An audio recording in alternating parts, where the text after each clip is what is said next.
I lost no time in telling my mother everything I knew. I'm sorry, I said. I should have told you what was happening a long time ago. Now we're in danger. My mother sighed and, as always, was worried only about our financial situation.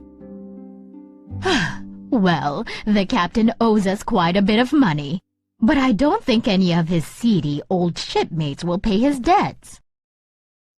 The captain wanted me to go tell Dr. Livesey in the event of his death, but I can't leave you here alone and unprotected, I said. Mother shivered. Oh, I don't think either of us can stay here, she said. From the crackling of the fire to the ticking of the clock, every creak and rattle in this old house is making me nervous. With that dead body on the floor and the thought that the blind man's friends might show up, I'm really jumpy too, I said. We must get out of here, said Mother.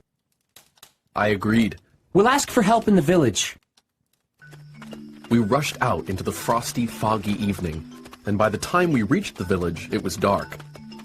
The windows of the general store shone with cheerful candlelight, so we went in. Soon, a crowd of men were listening to our story with great concern, but no one wanted to go to the Admiral Benbow. I'm sorry, Mrs. Hawkins, said Mrs. Crossley, the shopkeeper. Captain Flint's men are too dangerous.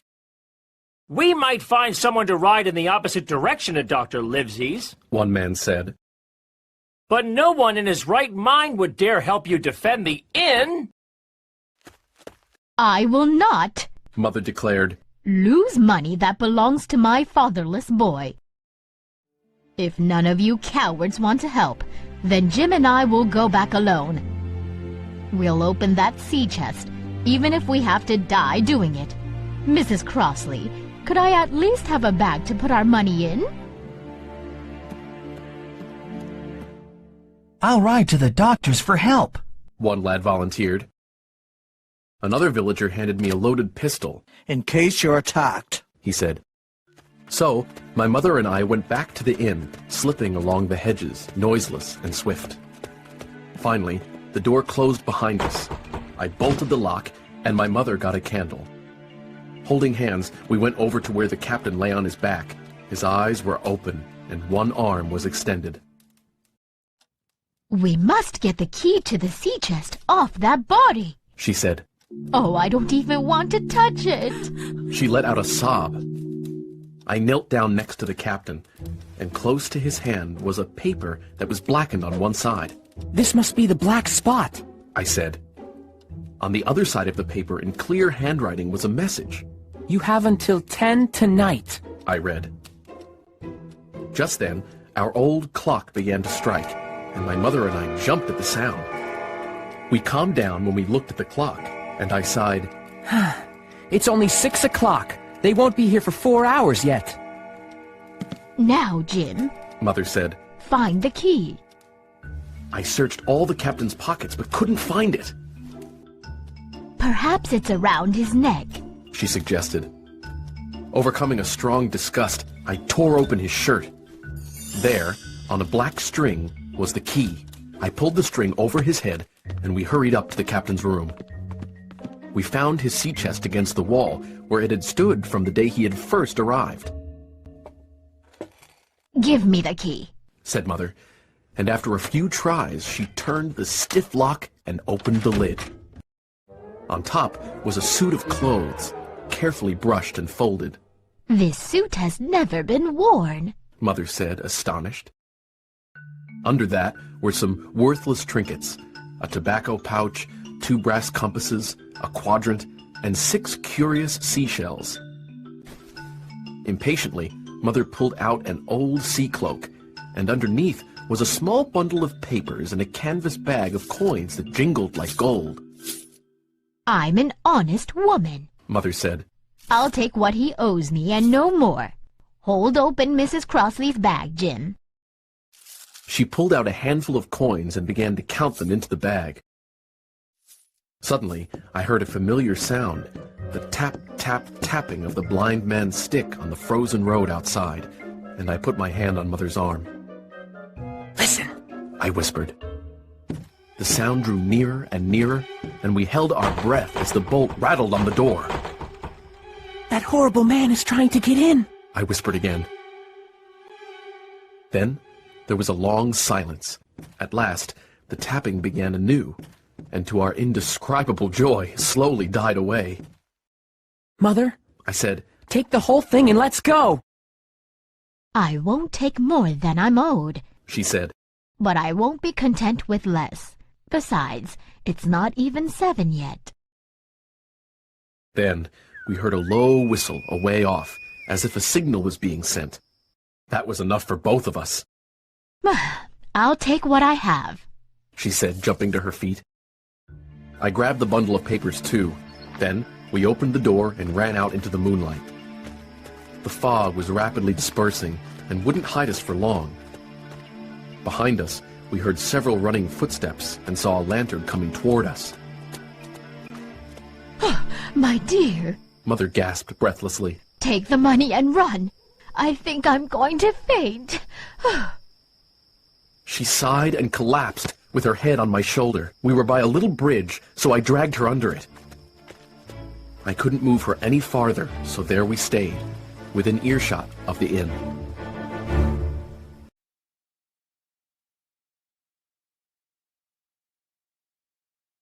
My curiosity was stronger than my fear, so I crept back toward the inn, hid behind a bush, and watched as my enemies began to arrive. 5 of them ran along the road, with a man holding a lantern in front. Right behind them were 3 men, hand in hand. The man in the middle was blind. Knock down the door! The blind man cried. Aye, aye, sir! 2 men answered, and then they ran at the door. I saw them pause in confusion and surprise when they discovered that the door was open. Then the blind man shouted, Go in! In! He cursed at the men for their delay. 5 of them obeyed at once, while 2 stayed in the road with the blind man. There was a cry of surprise, and then someone shouted from the house, Bill's dead! The blind man swore again. Search him, and then get the chest! I could hear their feet rattling up our stairs. They made the whole house shake. The window of the captain's room was thrown open with a slam and a jingle of broken glass. A man leaned out into the moonlight and addressed the blind man on the road below. Pew! He cried. Someone got here first! The chest is open! Did you find them? Roared Pew, the blind man. Some money's there! I don't care about the money, you swab! Cursed Pew. Flint's secret papers, I mean! We don't see anything that looks like that! The man replied.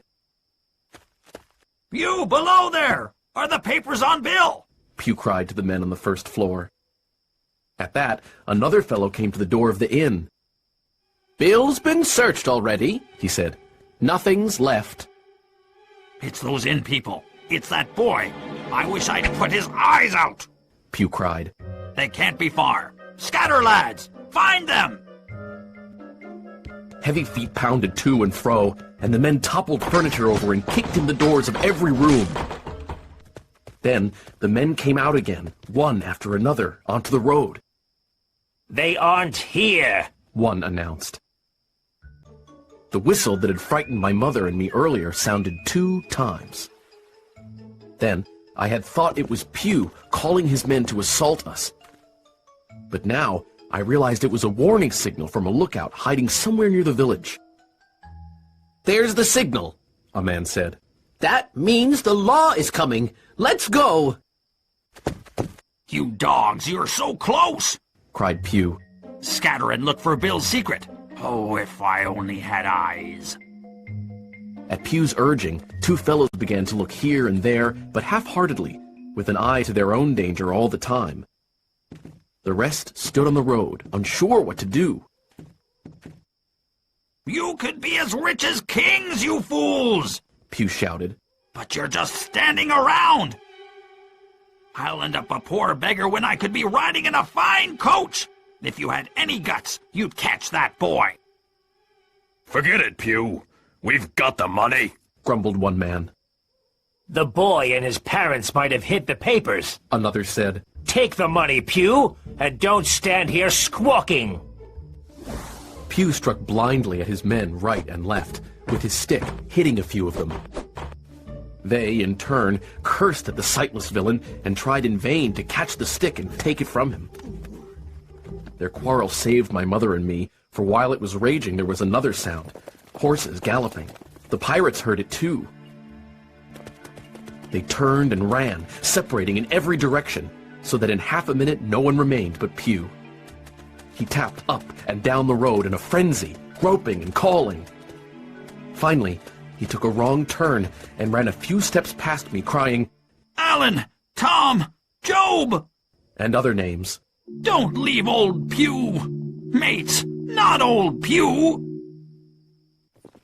The noise of the horses grew louder, and 5 riders swept down the road at a full gallop. Pew screamed and ran straight into a ditch, but he was on his feet again in a second and made another dash, now utterly bewildered, right into the path of the nearest horse. The rider tried to stop, but Pew went down with a terrible cry. The 4 hoofs trampled him as he fell on his side and then collapsed face down, moving no more. As the riders pulled up, I leaped to my feet, horrified at the accident. A lad from the village was trailing behind the horsemen. These men are military officers, he told me. I met them and recruited them to help on my way to Dr. Livesey's. Pew was dead, and his crew had fled back to their ship, chased by the horsemen. As for my mother, we carried her to the village, and cold water and smelling salts soon had her back to normal. When I finally returned to the Admiral Benbow with Captain Dance, one of the officers, I saw that the house was completely wrecked. We are ruined! I cried, looking at the result of the pirates' furious hunt. Captain Dance was sympathetic. What were they after? Money? No, sir, not money. I replied. I believe I have what they were looking for in my breast pocket. I'd like to show it to Dr. Livesey. Well, I have to ride there and report what happened back to him and the squire, he said cheerily as he mounted his horse. So come along, Hawkins. Thank you, sir, I said as he offered his hand and then pulled me up behind him in the saddle.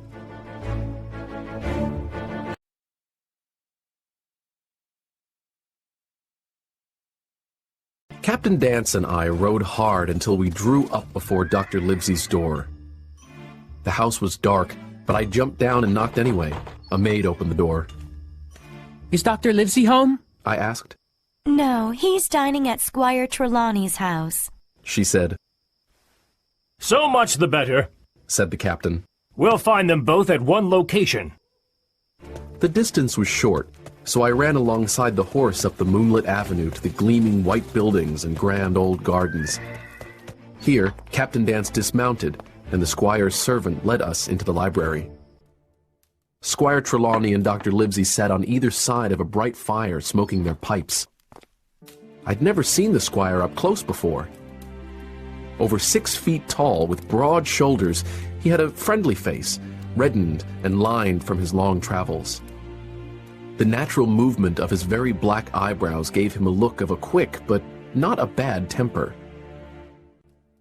Come in, he said, sounding very stately and condescending.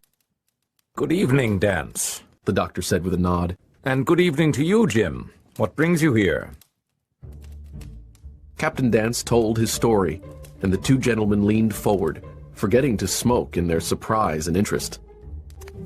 Squire Trelawney rose and started to pace, and the doctor, as if to hear better, took off his powdered wig and sat there, looking odd with his close-cropped black hair. When they heard how my mother had bravely gone back to the inn, Dr. Livesey slapped his thigh, and Trelawney cried, "Bravo!" And that's the whole story, Captain Dance said at last. Trampling that wicked scoundrel was an act of virtue, the squire said. Like stamping on a cockroach. Do you have what they were after, Jim? The doctor asked. Here it is, sir. I gave him the bundle of papers. The doctor looked excited, as if his fingers were itching to open the bundle right away, but he put it quietly in his coat pocket instead. Thank you again, Captain Dance, the squire said. Jim can sleep here tonight. Dance, you are dismissed. The captain bowed and left the room, and I sat down at a side table to eat a pigeon pie a maid had brought me. Have you heard of this Flint? The doctor asked the squire. Have I heard of him? The squire cried. Flint was the most bloodthirsty pirate that ever sailed. Suppose I have here in my coat pocket some clue as to where Flint buried his treasure, said the doctor. How much treasure do you think might be involved? If we had a clue like that, Trelawney cried, I'd hire a ship to take us there immediately, and I'd have that treasure in a year. The doctor took out the papers and said, If Jim agrees, let's open this. I nodded and got up from the side table as the doctor opened the bundle. Inside was a book and a sealed paper. First, let's inspect the book, the doctor said. The squire and I peered over the doctor's shoulder, and we saw that the first 10 pages were filled with a curious series of entries. At one end of each line was a date, and at the other end a sum of money. Between the two were a varying number of crosses. I don't understand it, Dr. Livesey said. It's an account book, Trelawney cried. The crosses stand for ships or towns that they sank or plundered, and the sums are the scoundrel's share. God help the poor souls who cross paths with Flint. And look, the doctor said, the amounts increase as the years pass. As he rose in the ranks of pirates, his share got bigger, explained Trelawney. Then the squire noticed something else in the book. Look, Flint even had a table to figure out the different values of foreign coins. Oh, no one was going to cheat him, laughed the doctor. And now, Trelawney said, for the other item. The doctor carefully opened the sealed paper, and a map of an island fell out, with latitude and longitude and every inlet, hill, and bay marked. Everything that would be needed to safely anchor a ship upon its shores. 9 miles long and 5 across, the island had 2 landlocked harbors and a hill marked the Spyglass. Below a red cross, in small, neat handwriting, "Bulk of treasure here" was written. And on the back of the map, these notes. Tall tree, spyglass shoulder bearing north of north-northeast, skeleton island, east-southeast and by east, 10 feet.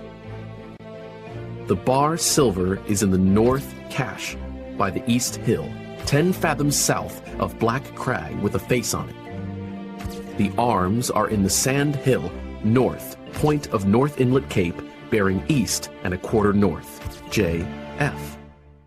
It's incomprehensible to me, I said, as the squire and Dr. Livesey laughed. I'll start for Bristol tomorrow, Trelawney said. We'll have the best ship and crew in England, and Hawkins will be our cabin boy. Livesey will be ship's doctor, I'll be the admiral, and we'll take my men Tom Redruth, Richard Joyce, and John Hunter. We'll have no trouble finding the spot, and we'll have plenty of money to enjoy forever after. I'll go, the doctor said, and Jim will be a credit to the undertaking, but there's only one man I'm afraid of. Who's that? Trelawney cried. Name him, sir. You, the doctor said. You can't hold your tongue. We're not the only men who want that money. The pirates who attacked the inn tonight are bold and desperate men, and they're not far off. We must not breathe a word of what we found. I'll be as silent as the grave, Trelawney vowed.